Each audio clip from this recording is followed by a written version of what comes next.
the devil's child. A price too high for legacy. Ethan Lee, a successful businessman, has spent years amassing wealth, yet remains cursed with a longing for a child. He goes to great lengths, even enlisting the help of an ominous, blind fortune teller known only as the Seer. The Seer's words echo in Ethan's mind: when you sacrifice enough, life will come from your name. Driven by these words, Ethan commissions an ancestral house on a fog-covered hill, a place that harbors ancient secrets and whispers of restless spirits. When his wife finally becomes pregnant, their joy quickly twists into terror as strange events haunt their lives, each more terrifying than the last.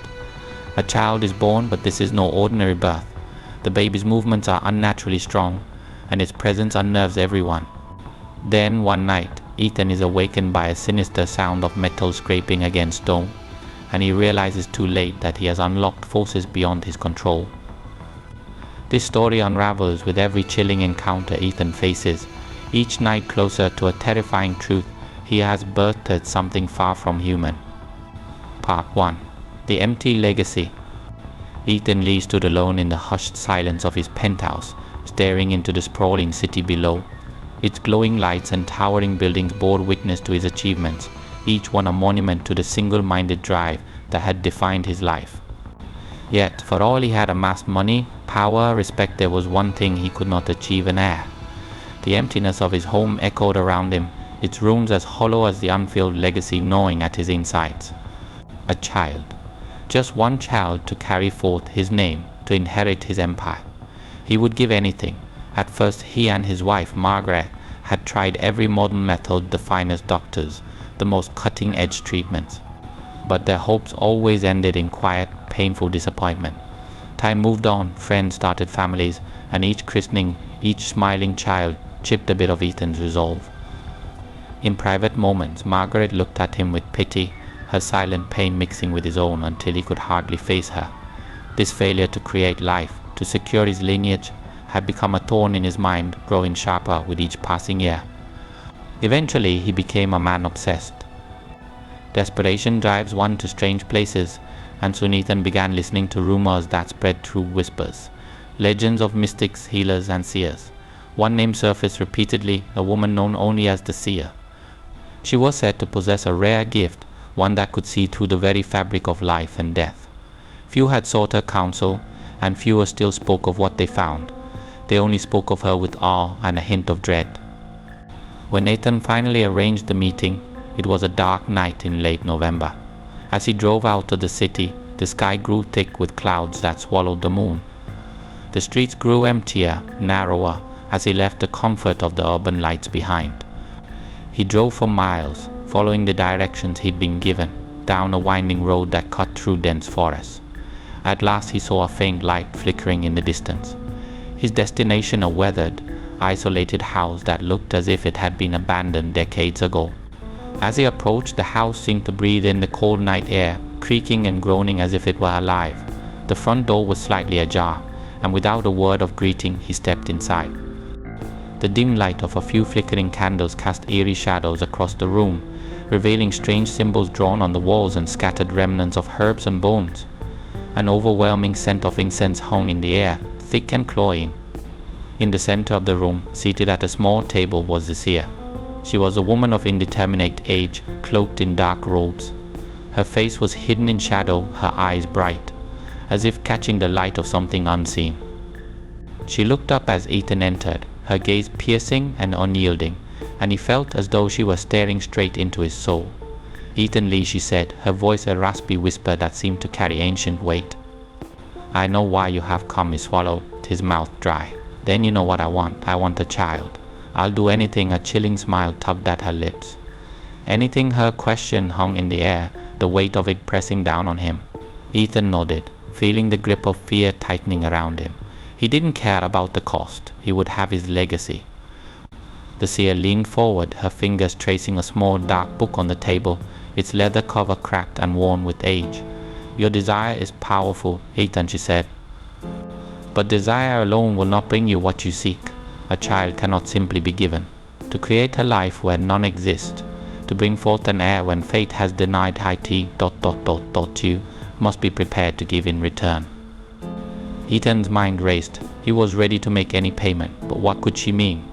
Tell me what I need to do. The seer's gaze darkened, and the shadows around her seemed to stretch and swell, closing in on the faint light of the candles. To gain a life, you must give something up. You must create a place for this life, a home, a vessel worthy of your desire. But you must build it on land that has known despair, land steeped in sorrow. Ethan frowned, the word strange and cryptic. Land ... steeped in sorrow. The seer nodded slowly, her fingers still gliding over the cover of the book as if it held secrets too dark to be spoken aloud. There is a place, she whispered. A place where lives have been lost, where the soil remembers every drop of blood. That land has been marked. If you build your home there, the energy of the lost will stir, and life will answer your call. Her words sent a chill down his spine, and a tremor of doubt seeped into his resolve. Why ... must it be such a place? She leaned back, her eyes glinting in the candlelight. Because life demands balance. What you seek, Ethan Lee, goes against the natural order. You must tip the scales. Only the energies of despair and death can bear the weight of such a demand. His chest tightened, the unease growing. But he would not back down now. Tell me where to find this land. For a moment the seer said nothing, her gaze locked on his with an intensity that burned. Then she nodded, a barely perceptible dip of her head, and spoke again in that raspy whisper. There is a hill outside the city, a lonely place where only the desperate tread. The ground there is old, cursed by sorrow, saturated with grief from those who were buried there long ago. Build there, and your legacy will take root. A cold dread curled in Ethan's gut, but he forced himself to remain steady. He'd come too far to turn back. And ... will this child be healthy? Strong the seer's smile faded, and her eyes seemed to pierce him even more deeply. The child will come from the darkness, Mr. Lee. A life born of shadows carries with it the shadow's weight. He will have strength, yes, but he will not be untouched by the darkness you call upon. The air in the room grew colder as her words sank in, but Ethan forced his fears down. Legacy. The word echoed in his mind, its promise gleaming brighter than any of the warnings.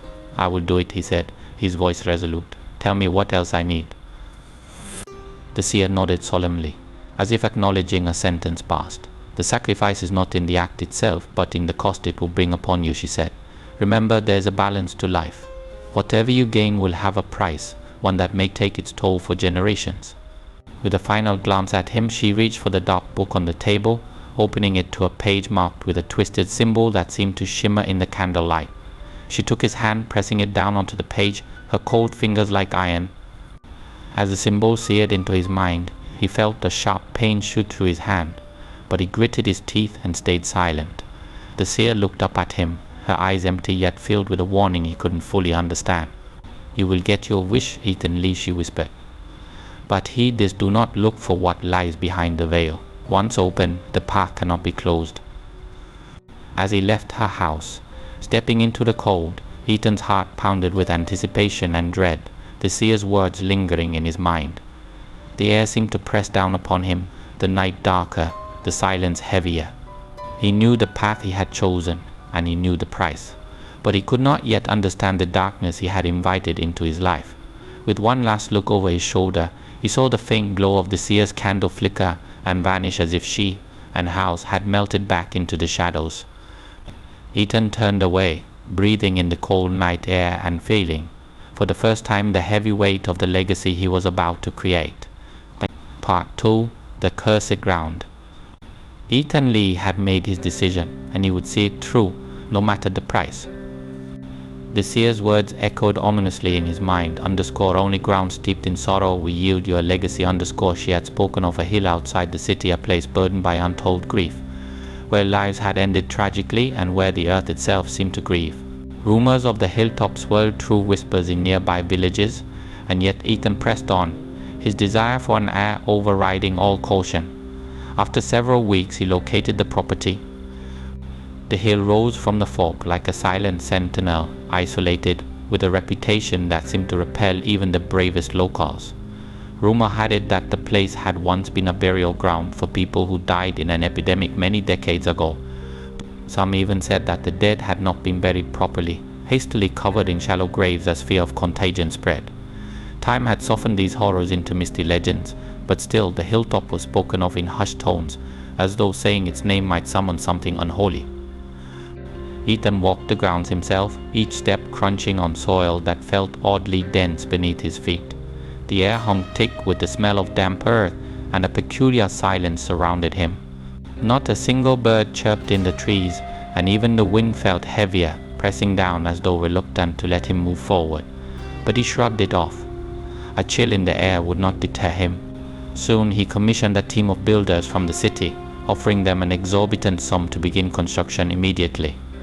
The men eyed the land uneasily, whispering amongst themselves, but the promise of Ethan's wealth drowned out their fears. They would do the job, even if the land felt wrong, even if the fog seemed to close in a bit tighter every time they ventured further up the hill. The first days of construction were tense. Workers reported strange noises at night, whispers that seemed to slither through the darkness, the sound of feet crunching through leaves where no one was supposed to be. A thick fog crept in every morning, refusing to dissipate, clinging to the ground like a shroud. But the work continued, each nail hammered, each stone laid, as Ethan oversaw every step, determined that nothing would interfere with his grand design. The house he envisioned was no ordinary home. This would be an ancestral mansion, a testament to his legacy and the power he'd built.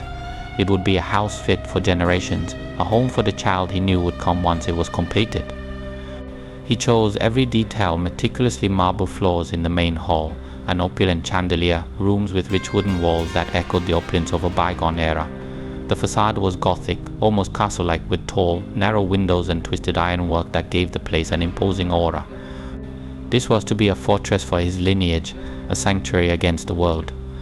As the house rose from the earth, Ethan began to notice strange occurrences that he could not dismiss. Workers reported seeing figures at the edges of the fog, just beyond the light of their torches. Once, a young laborer claimed he'd seen a woman in a tattered dress standing by one of the half-built walls, her face hidden in shadows. But when he called out, she vanished, leaving only the faintest whisper on the wind. Ethan dismissed these stories, chalking them up to exhaustion and nerves. Yet, on more than one occasion, he felt a prickling at the back of his neck, a creeping sensation that made him glance over his shoulder only to find nothing there. And at night, as he watched the hilltop from afar, he sometimes saw lights flickering, ethereal glows drifting through the fog. Still he pressed on, more resolute than ever. Then came the first tragedy. One evening, a worker named Miguel was found dead at the base of the hill, his body twisted unnaturally, his face frozen in terror. Some of the men whispered that he had fallen, but those who had been close to him swore they'd heard him scream, a blood-curdling wail that echoed through the valley moments before his death. The workers begged Ethan to abandon the project, but he refused. He couldn't afford to stop now. He'd invested too much, both financially and emotionally. To quell their fears, he paid each man an extra bonus, promising they'd be taken care of. Reluctantly, they resumed work, but an air of dread hung thick around them, and the land seemed to breathe with an awareness all its own. The mansion took shape, grand and ominous, its shadow stretching down the hill, shrouded in mist even as the sun reached its highest. As Ethan walked through the completed halls, he felt a surge of pride, a satisfaction he hadn't felt in years. This was it. His legacy had a foundation. He had conquered even the land's curse, bending it to his will, and soon he believed the child he'd longed for would come to fill the empty halls. But as he settled into his home, a darker atmosphere settled with him. Nights became a cacophony of unexplained noises, footsteps echoing in empty corridors, faint voices rising from nowhere, as though the house itself whispered secrets that were never meant to be heard. Ethan tried to dismiss it, reasoning that an old house settling into its foundation was bound to make noise. But then he noticed other things. The paintings in the hallway seemed to tilt of their own accord, shadows that seemed to move without any source of light to cast them. One night, as he wandered through the grand hall, Ethan paused before the towering windows, gazing out at the rolling mist that blanketed the grounds. As he looked, he saw something move within the fog, a figure, indistinct, shrouded in white, drifting slowly along the hilltop's edge. His breath caught, and for a moment he felt the urge to run outside to confront whatever it was. But as he blinked, the figure vanished into the mist, leaving him questioning his own senses. Soon after, Margaret joined him in the mansion. She had been hesitant, feeling uneasy about the stories surrounding the land, but she could not deny Ethan his joy. She had seen his eyes light up with a fervor she hadn't seen in years, and she wanted to support him, to make this place a home, a place for them to finally share a future. But the house seemed to resist her. Each morning Margaret would find that flowers she'd arranged had withered overnight, and mirrors grew foggy without explanation. Her nights were plagued by nightmares, visions of shadowy figures moving through her bedroom, whispering words she couldn't understand. She woke each morning exhausted, haunted, but unable to articulate the feeling of something pressing down on her. But in the coming weeks, the house's strange occurrences only grew. One evening, as Margaret sat alone in the drawing room, she felt a sudden chill. The flames in the fireplace flickered and dimmed, and for a moment she thought she heard a voice, a low, mournful whisper that drifted through the room. She froze, gripping the arms of her chair as the voice grew louder, an anguished wail that seemed to resonate within her very bones. Ethan found her moments later, pale and shaking, her eyes wide with terror. She told him of the voice, but he dismissed it, assuring her it was nothing more than an overactive imagination fed by the eerie atmosphere of the place. He couldn't let fear unravel everything he had built. But Ethan's resolve was starting to fray. Each night he too heard sounds that defied reason, murmurs echoing through empty rooms, footsteps that seemed to follow him down the hallways, a sense of being watched, always watched. He began to dread the silence of his own home, feeling as though the walls themselves hid secrets he was not meant to know. One night, unable to sleep, he wandered the grounds, hoping to clear his mind. The fog was thick, swirling around him, and the mansion loomed behind him, dark and foreboding. As he walked, he saw something flicker at the edge of his vision, a small light, moving just beyond the fog. His heart pounded as he followed it, half hypnotized, watching as it drifted along the hilltop, stopping just at the edge of a small grove of trees. Ethan approached, peering into the shadows, but the light vanished, leaving him alone in the darkness. He shivered, feeling an inexplicable dread. For a moment, he imagined he could hear the earth breathing beneath his feet, the ground alive with whispers of those who had come before, buried in shallow graves, their despair woven into the soil he now stood upon. He turned back to the mansion, but in that moment, he felt a cold certainty, a promise from the darkness. He had built his legacy on cursed ground, and he was no longer certain if it was he who would own the house, or if the house had claimed him, weaving his fate into the misty silence of the hill. Part 3. The Miracle. Ethan and Margaret had nearly given up hope. For years they had tried to conceive, enduring failed treatments and whispered suspicions from doctors. Yet now, against all odds and with no scientific explanation, Margaret was pregnant. Ethan was stunned, bewildered, but more than anything, he was elated. This child was everything he'd longed for, a life to carry on his legacy. In that instant, the house, with its unsettling whispers and shadows that seemed to shift on their own, became a sanctuary of hope. For a time, the cold room seemed warmer, the halls less foreboding. The news spread fast, and though Ethan was reluctant to entertain visitors, a few close friends came to see them. Ethan's pride was unmistakable as he walked Margaret to the drawing room, her belly barely showing but her skin glowing with the flush of early pregnancy. The guests congratulated them with awe in their voices, and Margaret laughed at each remark, the kind of laugh Ethan hadn't heard in years. For weeks, the couple lived in a state of tentative bliss, convinced that the worst was behind them. The house seemed to settle, the strange occurrences dwindling, as though the spirits within its walls were conceding to the joy of new life. But Margaret began filling the nursery, painting its walls and hanging the curtains, humming to herself as she worked. She dreamed of the baby at night, visions of a warm, chubby face, soft hands that would curl around her fingers, the kind of dreams that made her wake up smiling. But as the pregnancy progressed, an inexplicable heaviness crept into the air, one that Ethan couldn't shake. He noticed it first in the way the house creaked, a subtle but irregular rhythm that seemed to intensify as the weeks went on. The floors groaned as if under immense weight, and even the sturdy walls seemed to shift, sighing as though bearing the strain of an invisible burden. The flickers of light that once haunted the hallways returned, darting just out of sight, making Ethan feel as though he were never truly alone. One evening, as Ethan and Margaret sat by the fire, she suddenly clutched her belly, gasping. Ethan's heart lurched as he watched her face contort in pain, her breathing quick and shallow. His instinct was to call a doctor, but as quickly as the pain came, it vanished, leaving Margaret calm and serene. She insisted it was just a passing cramp, but Ethan could see something dark flickering in her eyes, a flash of something he couldn't identify. She seemed more withdrawn in the days that followed, avoiding eye contact, her hands often resting protectively over her belly, as if she were shielding the baby from the world, or perhaps the world from the baby. Margaret's pregnancy progressed, but not without strange developments. By the 4th month, the baby's movements were strong, unusually strong. Margaret would wince and gasp, sometimes doubling over as the baby shifted inside her. Her skin grew pale and thin, almost translucent, her cheeks hollow, as if the life within her was drawing its strength directly from her. And yet Margaret seemed oddly peaceful, as though something in her recognized and accepted this peculiar energy exchange. She refused to see any doctors, claiming she was simply exhausted, that everything would be fine.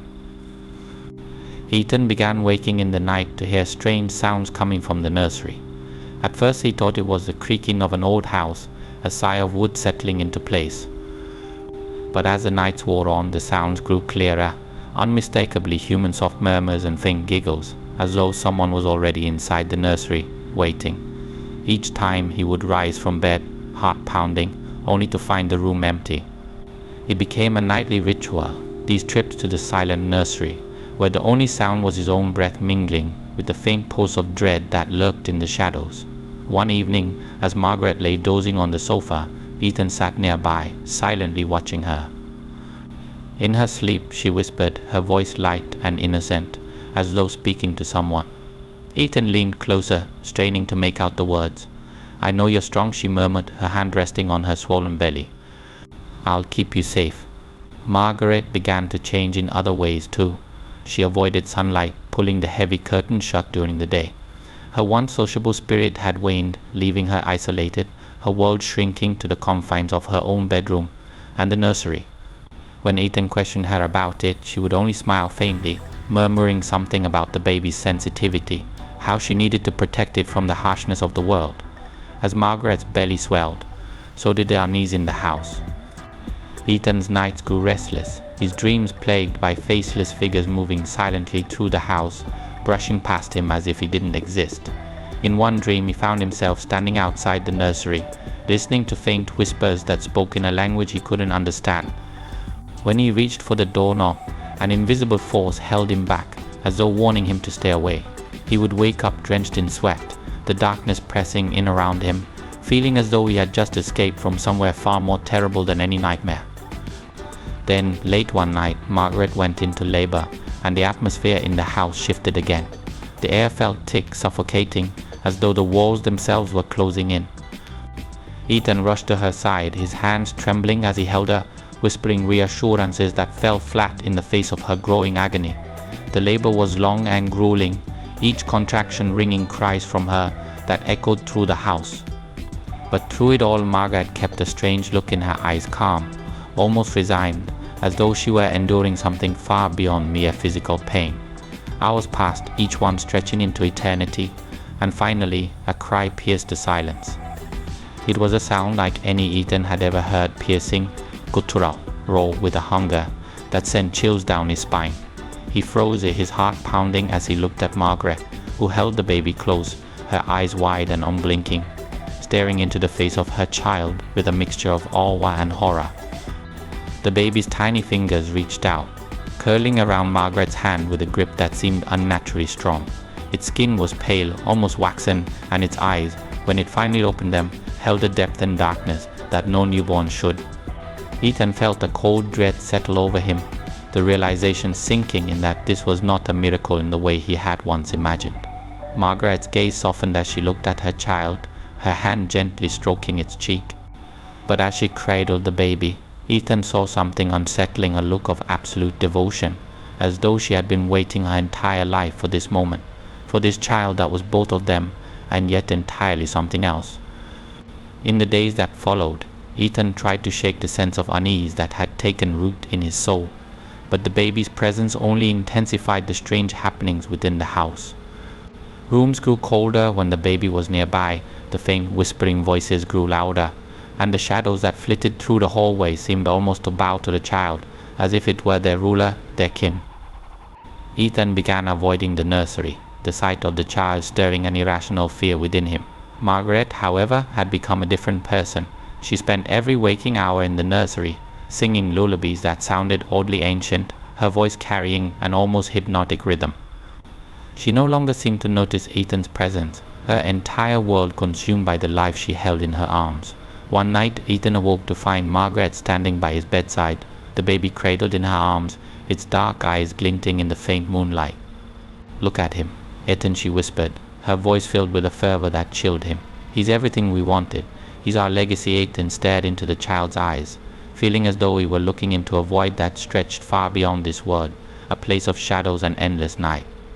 He wanted to pull Margaret away, to shake her free from whatever spell had bound her to this child, but he was paralyzed, unable to move, held captive by a darkness that seemed to seep from the baby itself. From that moment on, Ethan knew that this was no ordinary child. This was something born from the shadows, something bound to the cursed ground they had claimed as their own. It was a legacy, yes, but one steeped in a darkness that Ethan could never have foreseen. The house watched, silent and patient, as the family unraveled within its walls, as the legacy Ethan had so desperately sought came to fruition, a miracle wrapped in the shroud of a curse. And in the depths of his soul, Ethan knew that this was only the beginning. Part 4. The Growing Unease. The joy of expecting a child had initially transformed the gloomy old house into a semblance of warmth, filling its echoing halls with the promise of new life. But as Margaret's pregnancy progressed, Ethan began to sense that something was off. At first it was subtle strange shadows stretching too far, the unsettling feeling of being watched when he was alone, whispers just at the edge of his hearing. But the worst was Margaret's restlessness, the way she'd wake up in the dead of night, clutching her belly with a look that chilled him to his core. By the 4th month, Margaret began to experience painful, almost violent movements from the baby. Unlike the gentle kicks or stretches he had heard of, this was something altogether different. He'd see her flinch, her face tightening with discomfort, and at times even agony. She tried to reassure him, forcing a smile, but her pallor and hollow eyes betrayed her. "Are you sure you're okay?" Ethan asked one evening as she sat by the fire, one hand protectively over her belly. Margaret looked at him, her face a ghostly reflection in the firelight, and nodded. "The baby. It's strong, that's all," but her voice held a tremor, something so faint that anyone else might have missed it. But Ethan didn't. It was that night when the dreams began. They crept into Ethan's sleep, first as fleeting images, then expanding into full-blown nightmares that left him drenched in sweat. In his dreams he would wander through the house, each room darker than the last, and every step seemed to draw him deeper into an unspoken horror. The nursery would often be the endpoint, its door slightly ajar, a cold, hollow light filtering through the crack. Each time he would push the door open, heart pounding, only to find the crib empty.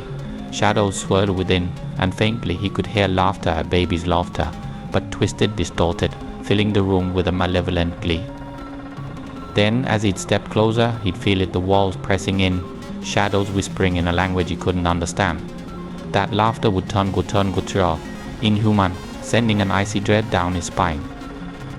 Awake, Ethan would lie still in bed, drenched in sweat, feeling as though something had followed him out of the dream. He'd listen to the darkness, straining for the faintest sound, and every time, without fail, he'd hear it, a faint rustling coming from the nursery. Sometimes it sounded like whispering, other times like tiny footsteps skittering across the floor. His instincts screamed to ignore it, to pull the blanket over his head and shut his eyes tight, but curiosity and a deep, gnawing dread compelled him to investigate. As he crept through the darkened house toward the nursery, the air grew colder, thick with a silence that felt alive, pulsing. Reaching the nursery door, he would pause, his hand hovering over the knob, feeling as if something on the other side was waiting, watching. But each time he pushed the door open, he found nothing, no shadows, no whispers, only the quiet mockery of the empty crib. Margaret's condition worsened as the baby grew. She seemed thinner, her skin stretched taut over her bones, her eyes hollow, bearing an exhausted, haunted look that she couldn't shake. But it was her belly that disturbed Ethan most. It had grown larger than expected, a taut sphere that seemed to have a life of its own.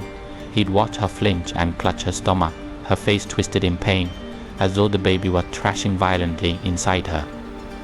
One night, as Ethan lay half awake, he heard Margaret mumbling. Her voice was low, almost rhythmic, and when he strained to listen, he realized she was speaking to the baby.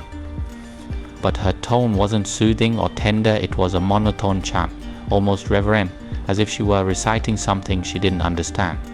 "Ethan," she whispered, her voice slurred with sleep, "is stronger than I thought, so much stronger."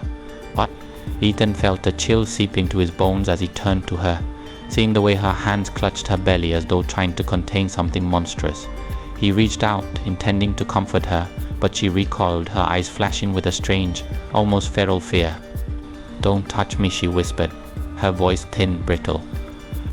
In the morning she'd apologized, dismissing her reactions as merely the result of exhaustion. But Ethan couldn't shake the feeling that something deeper was at play. He felt a creeping dread that whatever was growing inside her wasn't just a baby, it was something far darker, something that didn't belong in their world. Ethan tried to seek comfort in his work, filling his days with tasks to avoid returning to the house, but the darkness of his nights followed him even in daylight. His colleagues noticed his fatigue, the dark circles under his eyes, his growing paranoia, but he brushed off their concern, blaming it on the stress of impending fatherhood. Yet deep down he knew there was more to it than that. Every night brought a new layer to the creeping terror he felt in the pit of his stomach. Then came the night when the baby's movements grew so violent that Ethan woke to Margaret's screams. He rushed to her side, heart pounding, watching as her body seemed to convulse with each violent kick, her hands clutching her belly, her nails digging into her own skin. It's tearing me apart," she gasped, her voice strained, eyes wild with pain and terror. Ethan, helpless, tried to calm her, but her thrashing grew worse, her breaths coming in ragged gasps.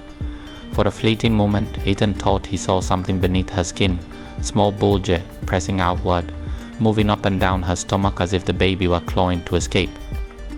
His breath hitched as he watched in horror, the reality of what lay inside her too much to bear. Then, just as suddenly as it began, the movement stopped. Margaret collapsed back onto the bed, her chest heaving as she caught her breath. Tears streamed down her face as she looked up at Ethan, her eyes hollow, haunted. "It's not just a baby, Ethan," she whispered, her voice shaking. "It's something else."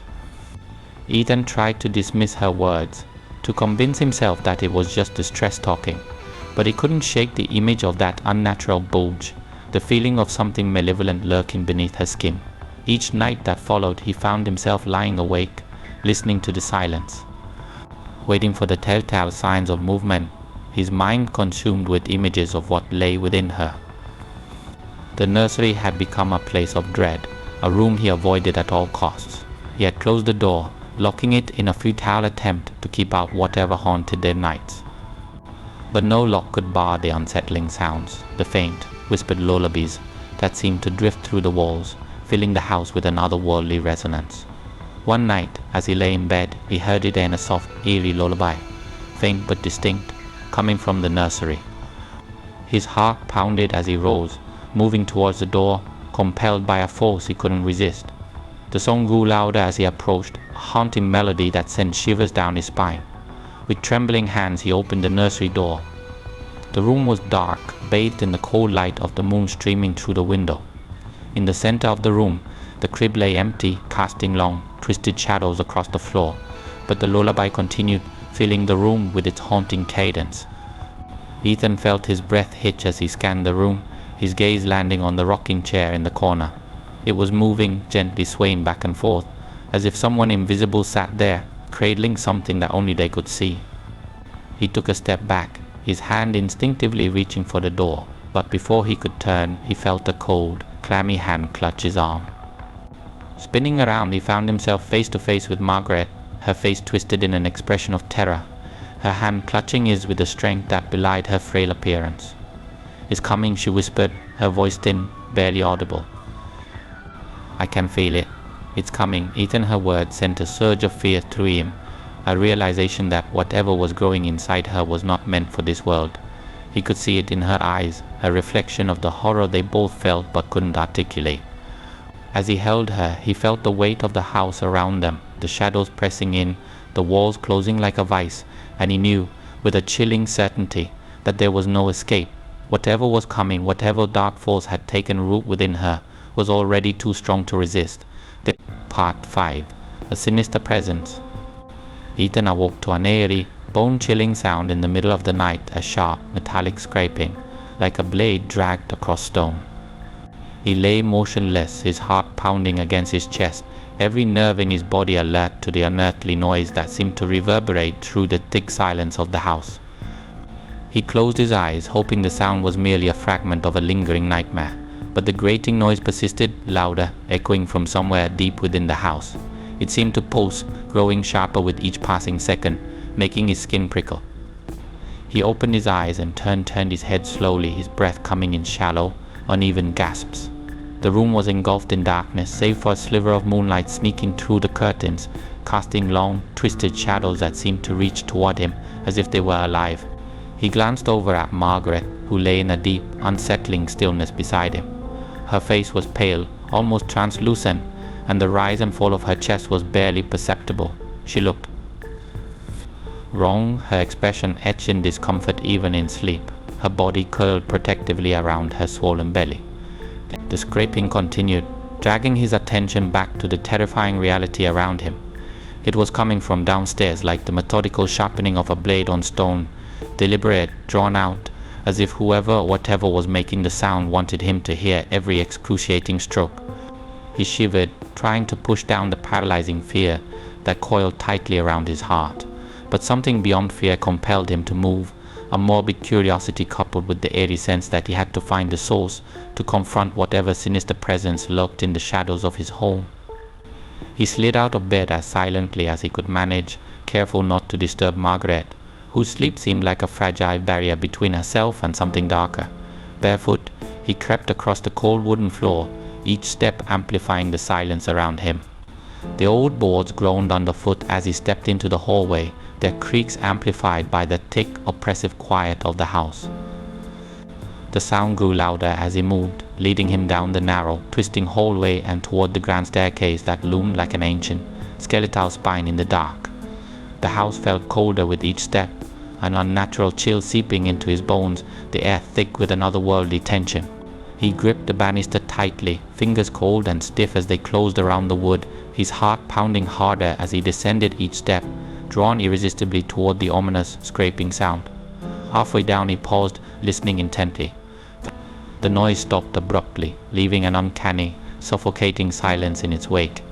Ethan's breath caught in his throat as he scanned the darkened foyer below, his eyes straining to pierce the shadows that cloaked the space. His senses were heightened, every fiber of his being tingling with the awareness that he was not alone. Just then the scraping resumed, softer this time, but more menacing, as if someone was watching him. The sound now emanated from the direction of the basement, a place he had avoided since they'd moved in.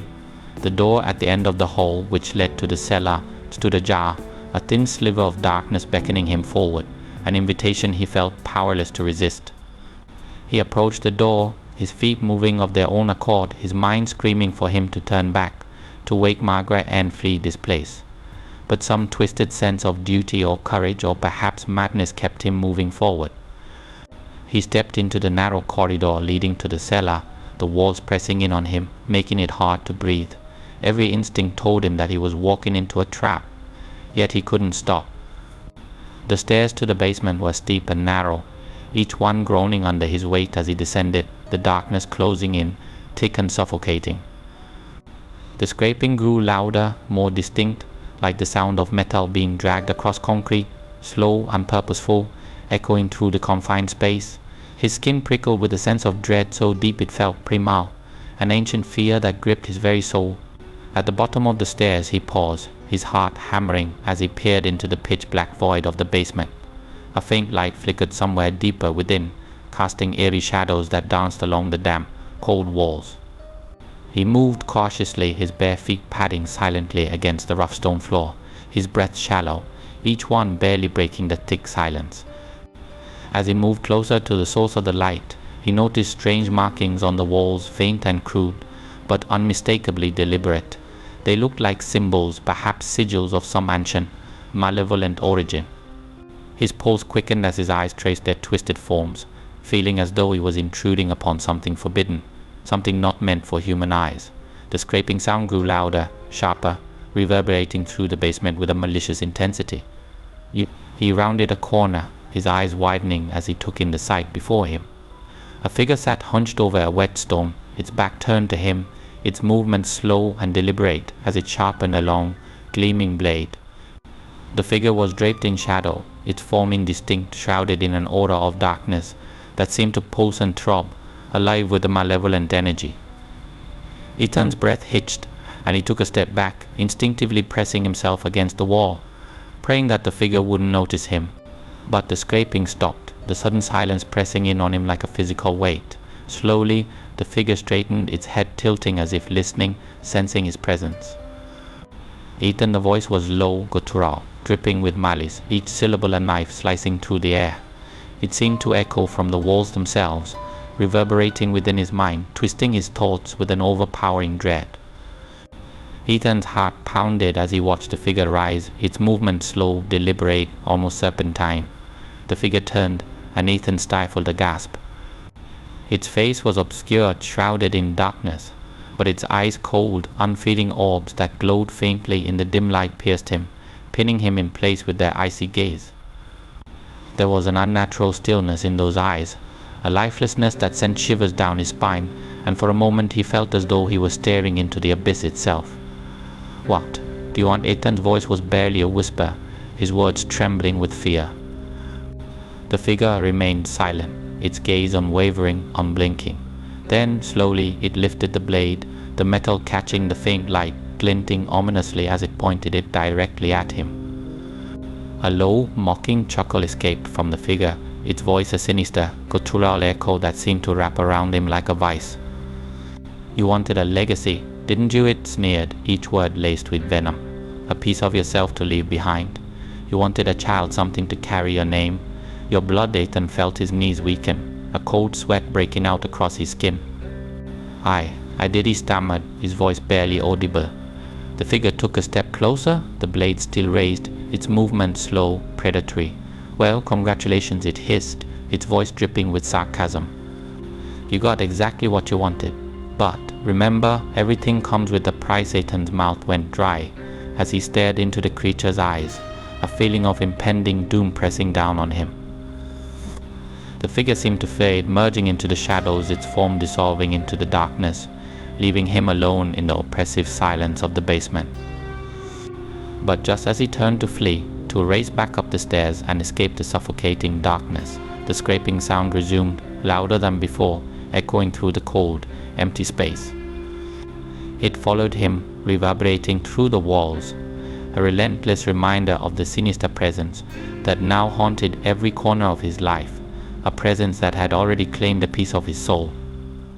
He stumbled up the stairs, his heart racing, desperate to escape the oppressive atmosphere of the basement.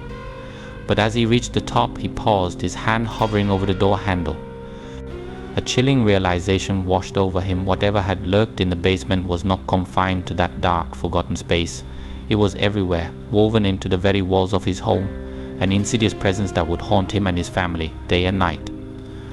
And in the silence, as he stood alone in the dark hallway, he could swear he heard a faint, mocking whisper echoing from the shadows. "You can't escape me, Ethan. I'm in every shadow, every corner. I am your legacy." With a shudder, he wrenched the door open and fled back to his room, desperate to escape the nightmarish encounter. But as he lay in bed, eyes wide, body trembling, he knew that the sinister presence had already claimed his home, his life, his very soul. And as the first rays of dawn crept over the horizon, casting their weak light into the haunted halls of his ancestral home, he felt a sense of foreboding, a haunting certainty that this was only the beginning of his descent into darkness. Part 6. The Ghostly Warning. Ethan was alone in the cavernous hallways, his heart still drumming from the unsettling encounter in the basement. Every step echoed ominously, each sound amplified by the silence, filling the spaces around him with a cold, eerie emptiness.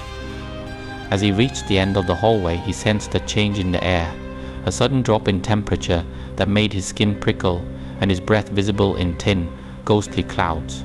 He paused, the dim light casting long shadows against the walls. It was then that he felt it, a presence lingering just beyond his sight, an intense and oppressive energy that made the hairs on the back of his neck stand on end. Slowly he turned, scanning the shadows. The once familiar house seemed now like an entity all its own, alive, watching him with a sinister interest. And then as he looked down the darkened hallway, he saw her. At first it was only a faint outline, a ghostly silhouette that seemed to flicker in and out of existence, like a candle's flame struggling against the wind. But slowly she took form. A woman, shrouded in an old-fashioned dress, her posture rigid and unforgiving, stood at the end of the hallway, her eyes fixed on him with an intensity that made his heart pound. The widow. Recognition struck Ethan like a punch to the gut. He knew who she was, the widow he'd forced into selling this very land. Her face was etched with a sorrow that seemed timeless, but beneath that sorrow was something darker, more chilling, a quiet, simmering rage that lingered in the shadows of her hollowed eyes. Mrs. Blackwood. His voice trembled, barely a whisper. The name felt strange on his tongue, as if he was summoning something ancient, something that should have been left undisturbed. The widow's eyes flickered, acknowledging his words, but she remained silent, her gaze unyielding, piercing. She took a step forward, her movement soundless, her figure drifting across the floor like mist. Ethan instinctively took a step back, his hand clutching the wall for support. He could feel her anger radiating from her, a cold, seething energy that seemed to fill the room, thick and suffocating. "What? What do you want?" he stammered, his voice barely audible over the pounding of his heart. For a moment she simply stared at him, her face unreadable, her form flickering like a broken image in a nightmare. Then, in a voice that seemed to come from the very walls themselves, low and haunting, she spoke. "You wanted a child," she said, her tone laced with an eerie calm that made his blood run cold. "A legacy. Something to carry your name, your blood. And so you took what was mine. You forced me from my home, disregarded the land's warnings. For what?" Ethan's mouth went dry as her words hung in the air, heavy with accusation. His mind raced, desperately searching for something to say, some way to explain himself, but the words eluded him, tangled in the knots of fear and guilt tightening around his chest.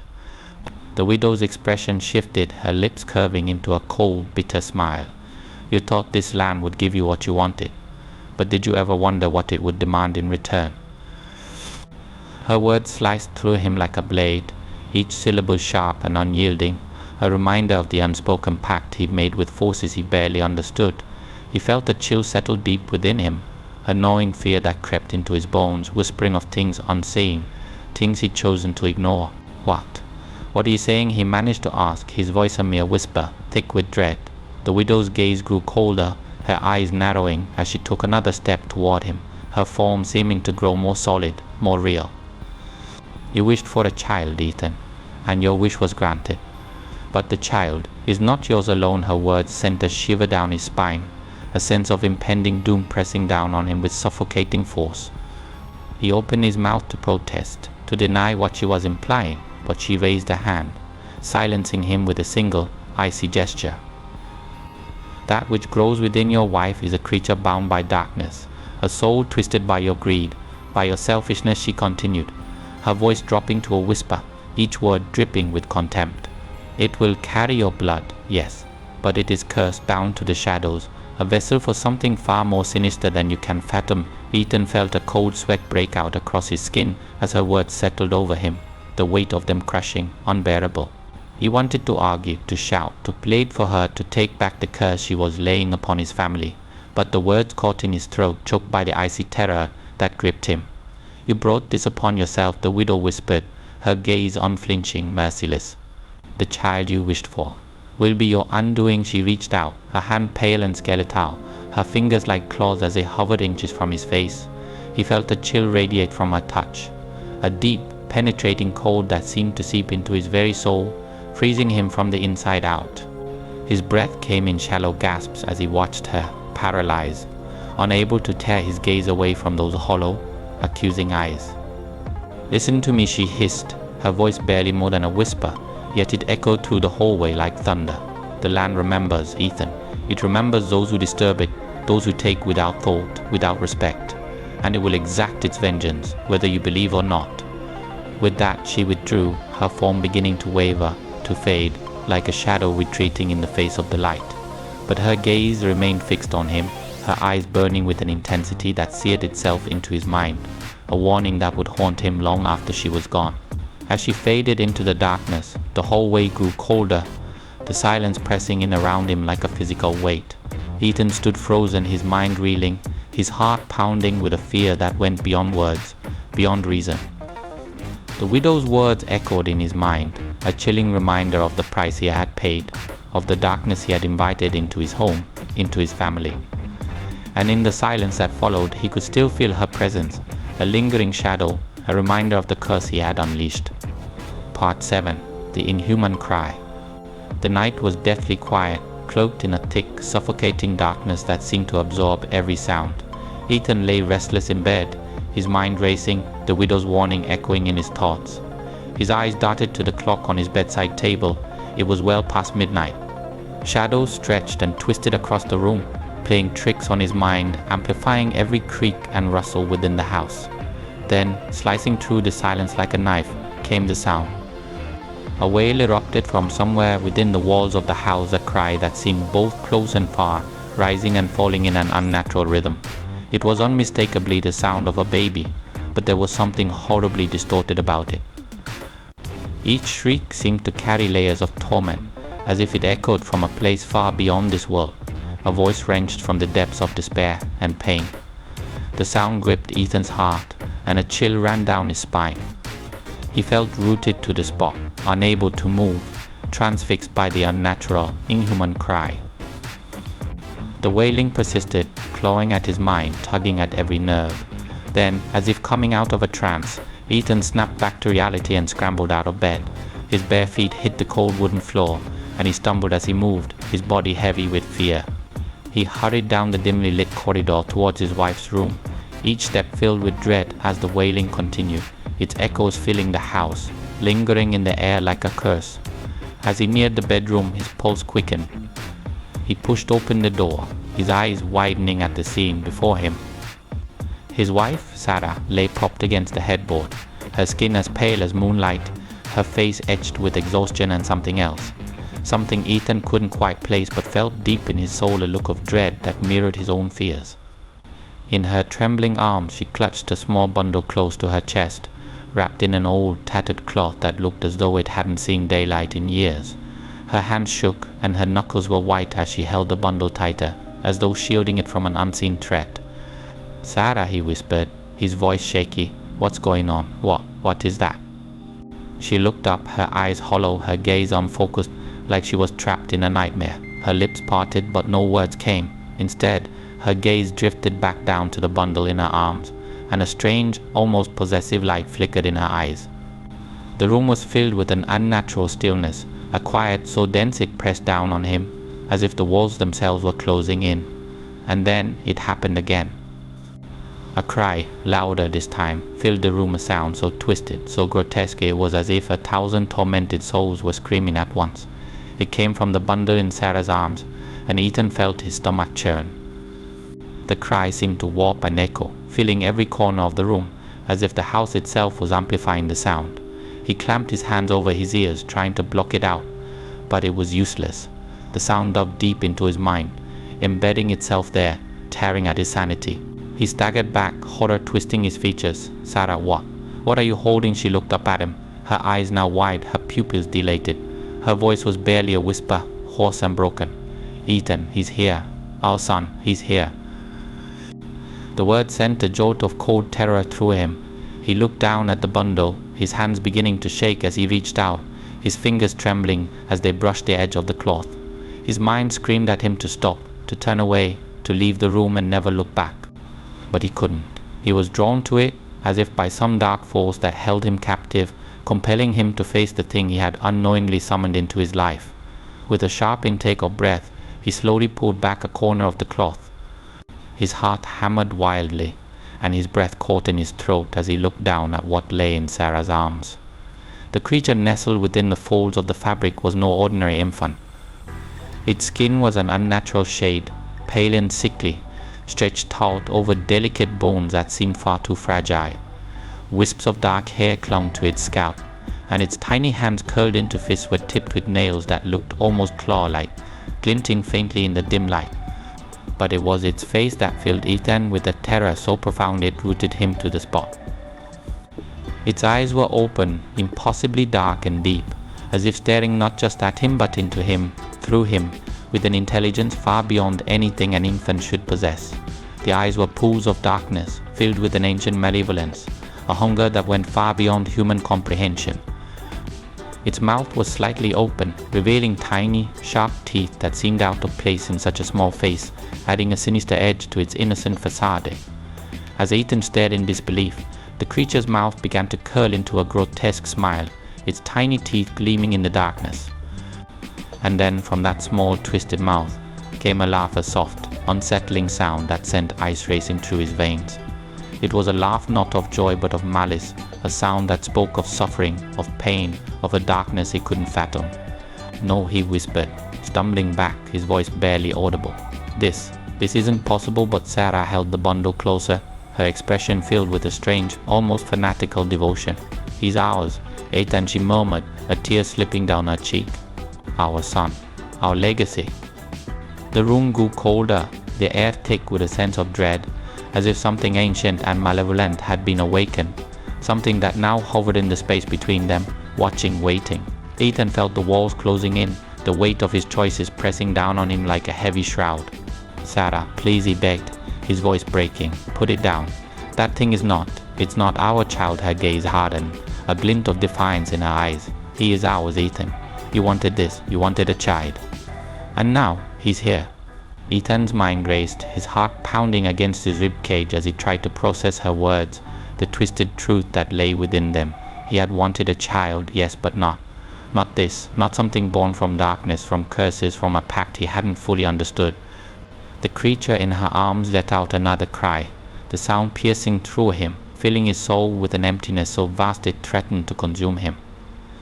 He felt himself slipping, his grip on reality loosening as the cry twisted and echoed, haunting his mind, blurring the lines between nightmare and reality. With a final, desperate player, he reached out, his voice a raw whisper. "Sarah, let it go.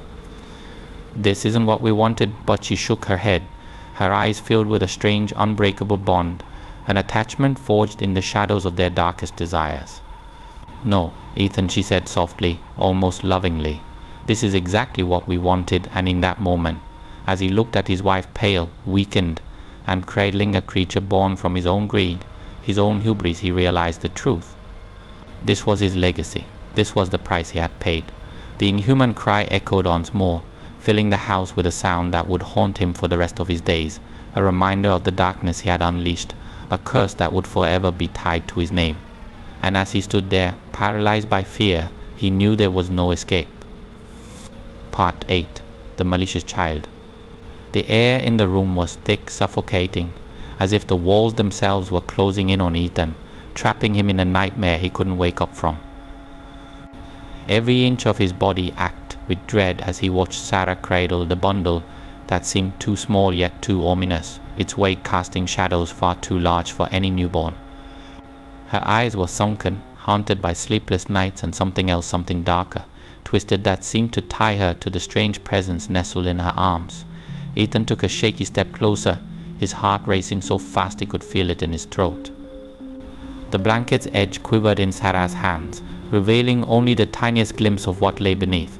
He wanted to run, every instinct screaming at him to turn away, to leave this room, this house, and never look back. Yet something rooted him in place, a horrible, compelling need to see the result of his own desperate wish. Slowly, trembling, he reached forward and peeled back a corner of the blanket. What he saw made his blood turn to ice. Nestled within the folds of the blanket was his son. Yet this was no ordinary infant. Its skin was pallid, almost translucent, stretched taut over tiny bones that seemed to jut out at odd angles. Dark, thin veins snaked beneath the surface, a network of shadows woven into a sickly web. The baby's face was small, disturbingly human, yet filled with a strange, unnatural maturity, as though it had seen more, suffered more than any soul should in a lifetime. And then Ethan met its eyes. They were not the wide, innocent eyes of a newborn, but deep, dark pools that seemed to swallow the light. They were too wise, too knowing, and filled with something Ethan could only describe as malice, a black-seething hatred that pulsed with a life of its own. The baby looked back at him, its tiny mouth curling into a grotesque smirk, revealing a set of gums lined with unnaturally sharp, tiny teeth. Sarah, Ethan's voice was barely a whisper, choked with horror. What is this?"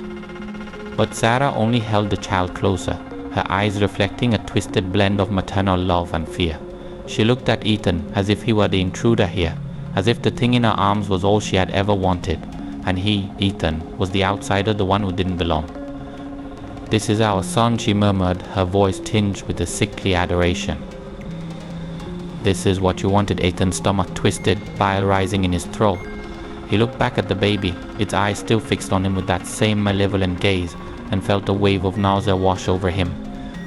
The child seemed to sense his discomfort, and its tiny hand reached out from the blanket, clutching his finger with a surprising strength. Its grip was cold, unyielding, and as it squeezed he felt a sharp, stinging pain that made him wince. Blood pooled from his finger, a thin line trailing down, as the child's nails dug into his flesh, razor sharp and unrelenting. It was no mere grip. It was a hold, a claim, as if the child was saying, "You asked for me. Now I am yours." The pain shot up his arm, snapping him out of his trance. He yanked his hand back, stumbling as he tried to put distance between himself and the creature in Sarah's arms. His chest heaved, breaths coming in shallow, panicked gasps. But no matter how far he backed away, he couldn't escape the child's gaze, those dark, endless eyes following his every movement, anchoring him in place. Ethan's mind reeled. This wasn't supposed to happen. This wasn't what he had wanted. He had wanted a legacy, a child to carry on his name, not this. Yet here it was, a manifestation of every dark choice, every desperate play he had made. This was the price for his ambition, his need to have everything, even if it meant barging into realms he didn't understand. The baby tilted its head, and for a horrifying moment, Ethan could swear he saw something ancient, a dark wisdom flickering behind those unblinking eyes. It was as if he was staring into a void that had existed long before him and would continue long after he was gone. His mind filled with visions, flashes of twisted shadows, empty landscapes devoid of life, and echoes of tortured souls crying out in endless torment. His child's gaze carried them all, a haunting reminder that he had reached beyond the world of the living and pulled back something unnatural, something that had no place in this realm. "Sarah, please," he begged, his voice breaking as he looked at his wife. This isn't right. This creature, it's not our son." But Sarah's face twisted in anger, her expression morphing into something he barely recognized. "You did this, Ethan," she spat, clutching the baby closer, her hands trembling with a fierce protectiveness. "You wanted this more than anything, and now you want to turn away." Ethan's heart shattered at her words, the reality sinking in. This was his doing. He had pushed and pulled and forced his way into the unknown, and now he had unleashed something he couldn't control. The child let out a low, guttural coo, a sound that was too deep, too gnawing, chilling him to his core. He took another step back, his knees weak, his head spinning. "Please, Sarah," he murmured, we can fix this, we can. Go back." Sarah's lips curled into a smile, but it wasn't one of comfort or love. It was a smile that mirrored the child's, a twisted, sinister smirk. "There's no going back, Ethan," she whispered, her voice dripping with disdain. "You've seen him. He's part of you, part of me. He is ours, and nothing can change that." The baby's eyes narrowed, and Ethan felt a cold shiver run through him as it shifted in Sarah's arms, looking at him as though it were sizing him up, assessing him, as if it knew exactly who he was and what he had done to bring it into this world. In that moment, he realized the true horror of his wish fulfilled, that this wasn't just his son. It was a shadow, a reflection of everything he had sacrificed, a creature that carried within it every dark choice, every ruthless decision. Ethan fell back, stumbling as he felt the walls closing around him, his vision blurring with the weight of his own horror. He had unleashed a darkness he couldn't contain, a force that would haunt him, that would curse his name and his legacy. And as he staggered, barely able to stand, he saw his child for what it truly was, not a symbol of hope or love, but a living embodiment of the curse he had invited into his life. The child's mouth opened again, and from it came a low, guttural chuckle that sounded far too old, too malevolent for infant. It was a laugh that echoed through the house, reverberating off the walls, filling every corner with a chilling reminder of the horror Ethan had brought upon himself. As the sound faded, Ethan's knees buckled, and he slumped to the floor, his body racked with terror, his soul weighed down by the consequences of his ambition. The last thing he saw before darkness claimed him was his wife's face, her expression twisted in a mixture of horror and pride as she looked down at their son.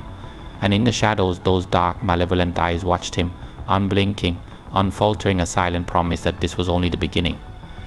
Part 9. The Cost of Desire. The room fell into an unnatural silence, thick with the weight of despair.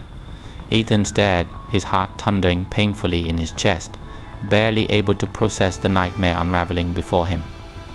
His son, his only child, sat cradled in his wife's arms, but there was no warmth, no love in the gaze that met his.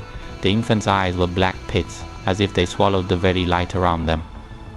Each tiny movement, each sound that escaped its mouth, felt like a knife twisting deeper into Ethan's soul, cutting him open to expose his deepest fears. The baby looked up at him, and Ethan's blood ran cold. This was no innocent creature. This was a being forged from shadows and ancient resentment, a living embodiment of the darkness he had summoned with his reckless ambition. He had thought he could bend fate to his will, but now, staring into his son's soulless gaze, he felt his own resolve crumble, replaced by a horror so profound that it rooted him to the floor. The child let out a soft coo that twisted into a sinister giggle, a sound that mocked him, daring him to look away. But Ethan couldn't move. He was paralyzed by the realization that this tiny creature was his doing. He had wanted a legacy, someone to carry on his name, and now he had one accursed child who would haunt his family, a reminder of the cost of his insatiable desires. Sarah held the baby close, her face pale and drawn, eyes hollowed by exhaustion and fear. She looked at Ethan with a gaze he didn't recognize, a mixture of accusation and resignation. "This is what you wanted, Ethan," she whispered, her voice barely audible, filled with an edge of bitter irony. A child. A legacy. The weight of her words hit him like a blow. She was right. This was exactly what he had demanded, pleaded for, sacrificed everything to obtain. But the depth of his mistake, the horror he had invited into their lives, went beyond anything he had ever imagined. That he had thought he was bringing life into the world, but instead he had summoned something unnatural, something that had no place among the living. With a trembling hand, Ethan reached out, desperate to touch his son, to somehow connect, to find a glimmer of innocence beneath the darkness. But as his fingers brushed the child's cold skin, he felt a surge of something vile, an energy that made his stomach churn and his skin crawl. The baby's grip tightened around his finger, its sharp nails digging into his flesh, and Ethan could feel his blood begin to trickle down his hand. He tried to pull away, but the child's strength was uncanny, unyielding. Its eyes met his, and in that moment, Ethan saw flashes of his own life, the ruthless decisions, the ambition that had driven him to the edge, the sacrifices he had made, all reflected back at him through the baby's malevolent gaze. The child wasn't just his son, it was a mirror, a reflection of every dark choice, every unrepentant action. This was his legacy, a child born not of love or hope, but of greed and desperation. "Sarah, please," he whispered, voice cracking under the weight of his regret. We can find a way to fix this. There has to be a way." But Sarah shook her head, her expression one of sorrow and exhaustion. "Fix what, Ethan?" she murmured, a tear slipping down her cheek. "There's nothing to fix. This is the cost of your desire. This is our child, just as you want it." Ethan's knees buckled and he fell to the floor, his head spinning. The walls seemed to close in on him, the air growing thick and heavy, suffocating him. The reality of his actions settled over him like a shroud, and he realized with a sickening certainty that there was no escape. He had bound his fate to this child, had invited this darkness into his life with his own hands, and now he would have to live with the consequences. The baby's laughter echoed in the room, a chilling, guttural sound that filled every corner, every shadow, with a sense of dread. It was as if the child knew, understood the power it held over him, and was relishing in his terror. Ethan looked up, meeting its gaze once more, and felt a cold shiver run down his spine, as he saw something ancient lurking within those dark eyes, a hatred that went beyond anything he could comprehend, a malice that seemed to stretch back through the ages. His mind flashed back to the seer's warning, the prophecy that he had dismissed so easily in his arrogance. A child will only come through sacrifice. He had brushed off those words, convinced that he could control whatever fate threw his way.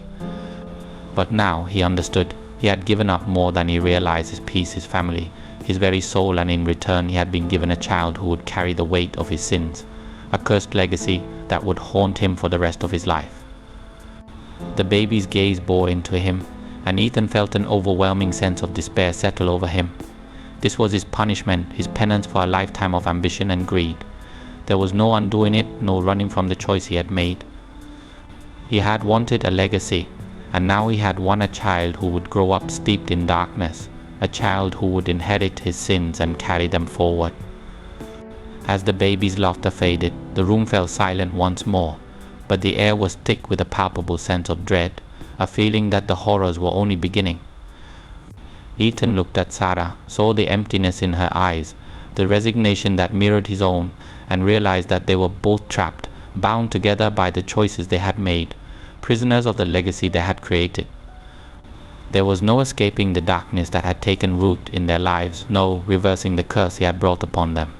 Ethan had sought to bend fate to his will, to carve out a legacy at any cost, and now he was living that cost, facing the terrifying consequences of his desire.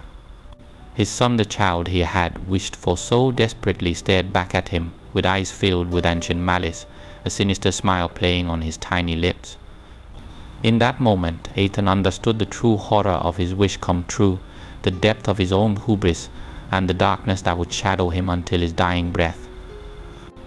This was his legacy, a curse that would live on, haunting him, haunting his family, for as long as there were shadows to hide in, for as long as there were souls foolish enough to chase desires that should have been left in the dark.